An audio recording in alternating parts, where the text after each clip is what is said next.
You can't do anything about your head shape. That's the head shape that you've spawned with. That's just what you've been given. So you're faced with nothing but to appreciate it and love it because you only have one. And my theory is once you start to really appreciate it, there's a light bulb that goes off in your head and you think, hang on a second, maybe I'm not the issue here and it's just my hairstyle. Could it be that if I change my hairstyle to something that actually suits my face, it could make me more confident? Should I risk it and do a style that's a little bit different even though I haven't changed my hairstyle in the last 10 years?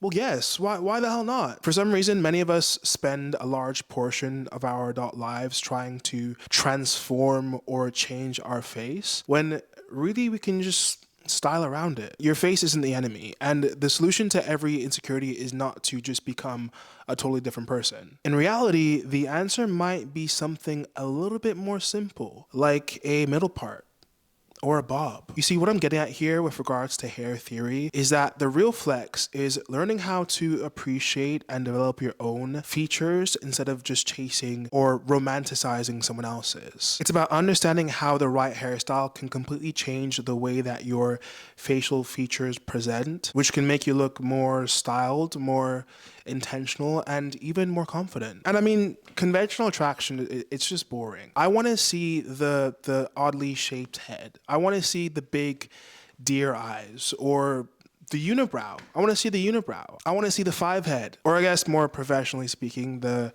higher or lower cranial top. You know, those natural features, those imperfections that actually make a person look more interesting. So in today's video, I want to talk about what the best hairstyle is for your face, how to actually identify that hairstyle, and also give you guys some inspiration of different looks and different styles for different heads and different head shapes that could potentially inspire you to maybe switch it up and do something a little bit new. So let's get into it.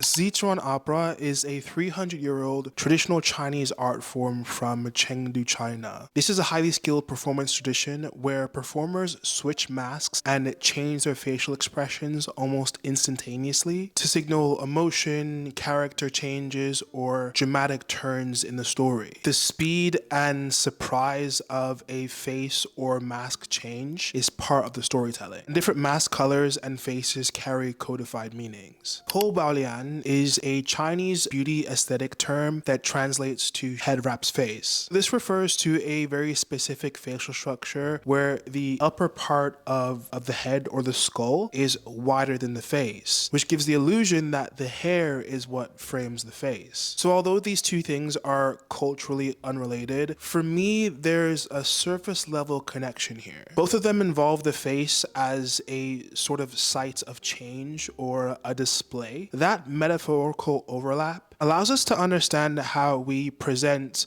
or transform our face through our hairstyling on a day-to-day basis. So the first step here is to actually identify our face shape. Now, the easy way to do this is to just take a picture of yourself, and I guess you can draw a line down the center and draw one horizontally, and you can observe your jawline and your cheekbones, and you can see your forehead, and you can also observe the length of your face, or you can just get up and look in the mirror. It's probably going to be a little bit easier. I've not done that myself, where I've taken a picture of myself and drawn the line.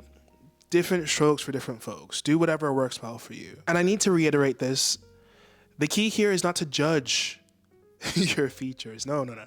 That's not what we're doing here. We're simply observing. Don't get scared. Don't get scared. I know observing ourselves can be a little it can be a little daunting at times, I know, but it can also encourage us to try alternative styles and elevate ourselves in the best way.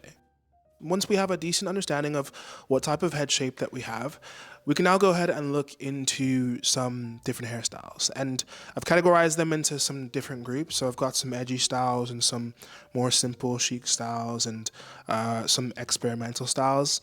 So we're going to first look at the edgy styles. And the first style that I want to talk about is hair spikes. I think hair spikes are really, really cool, especially those traditional alternative hair spikes. The only downside here is that it takes a lot of time and a lot of patience and effort for this hairstyle. But I mean, if you have the time, on your hands, do it. I mean, you also have contemporary versions. You can do an updo or a bun with spikes, and it works perfectly for people with maybe stronger jawlines or a smaller forehead or more angular features or faces that can handle that extra height on top of the head or that extra volume on top of the head.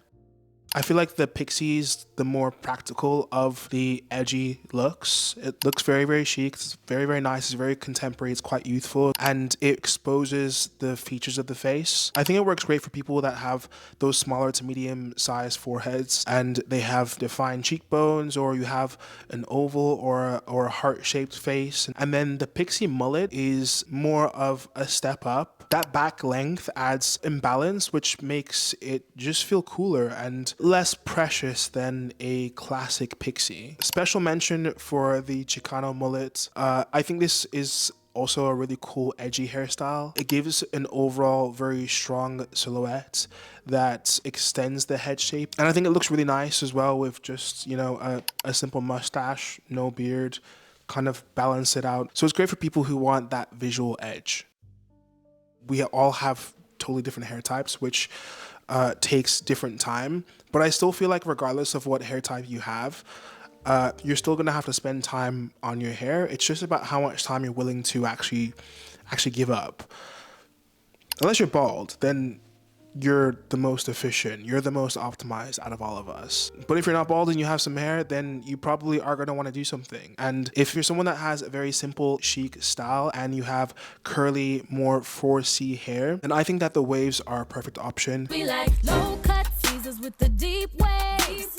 Waves or 360 waves, depending on how you style it, is a very popular hairstyle within the Black community. Waves gained most of its popularity during the Harlem Renaissance in the 20s and 30s, and then there was a period around the 70s and 80s where it became a signature style for men as a lot of the hairstyling products became more widely available. And the thing with waves is that it looks very simple, but it takes a lot of time, dedication, and a lot of effort to get really, really nice waves. Like, you have to be committed to the process. I mean, some people have waves more naturally, we'll say, and some people really do have to work for their waves over three months, maybe sometimes even longer, depending on your hair type. It works great for almost any face or jawline, whatever structure you have. I really think waves can work. When I think of waves or I see waves, the first thing that comes to my head is polished, balanced, and clean and tidy.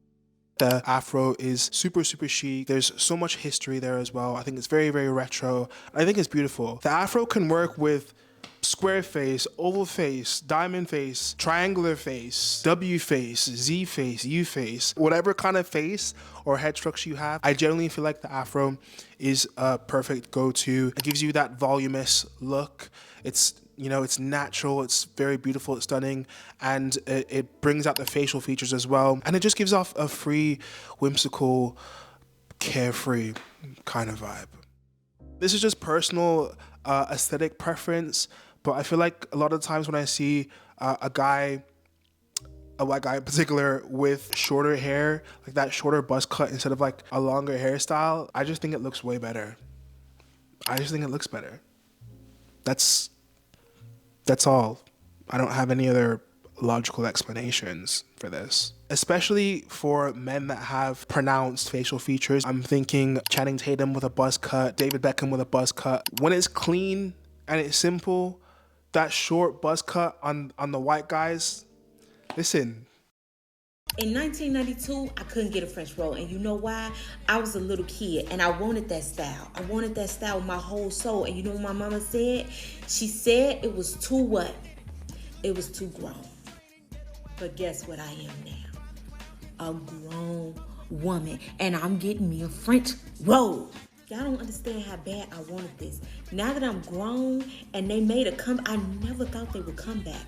I'm getting one. Let's look at something that's slightly more complicated than a buzz cut, which is a French twist. That classical 40s, 50s, 60s updo, which actually is making a resurgence in 2026, the 2025, 2026. The French twist or the updo is coming back into style. So it's that elegant, controlled twist, at the top of the head that looks lovely, and it works especially if you want to make the face more elevated and composed, if you like. The row understands this very, very well. In the spring summer 2026 campaign, there was a lot of these 50s style updos and French twists that featured these beautiful combs. The runway look was created by the legendary hairstylist Guido Palau, and he compared the viral effect of this style to its familiarity. He said, when there's a hairstyle that has one foot in the past and one foot in the future, people respond well to it. The combs could trigger a memory, maybe from a grandparent wearing hair combs in her hair or from a painting. It's a style that's also very accessible. There's something nostalgic, but it feels feminine, sculptural, and modern all at the same time, and something people could try at home.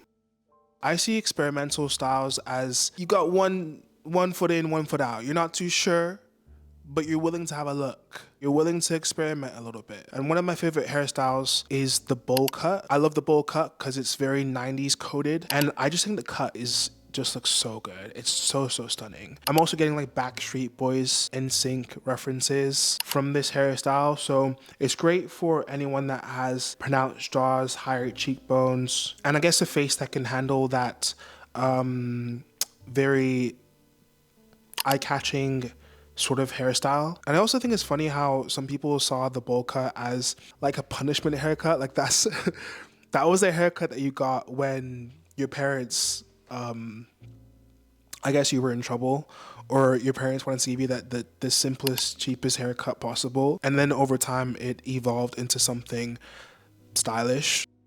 Cornrows or braids, however you want to call it. We're not going to fully define it here. We're just going to put it as cornrows or braids. This is another hairstyle that for me works with any type of symmetry. I think it works depending on the type of design or style that you get. And I feel like if the goal for you is to really show more of your head shape or to just express yourself, the cornrows are perfect. There's almost an endless amount of styles that you can do, so that's why I wanted to put it in experimental. But I think it can also go in chic just as easily.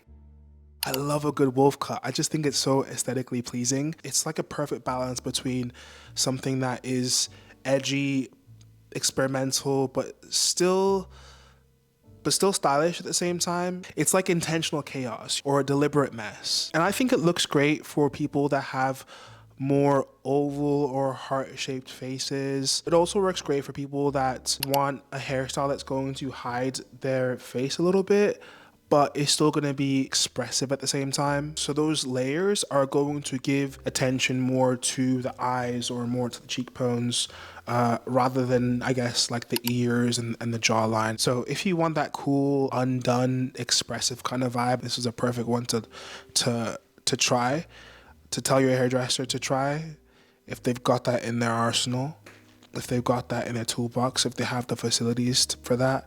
Yeah, tell them to try it.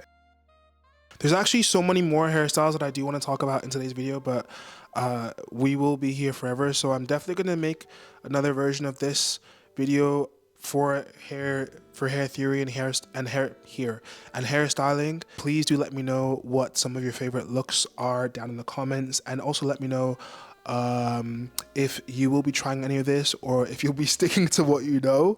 And if you will be trying any new hairstyles, let me know which ones you're looking at. Like the video if you enjoyed it, because it helps the channel grow. Subscribe for more videos just like this. And apart from that, I will see you guys in the next video. All the best.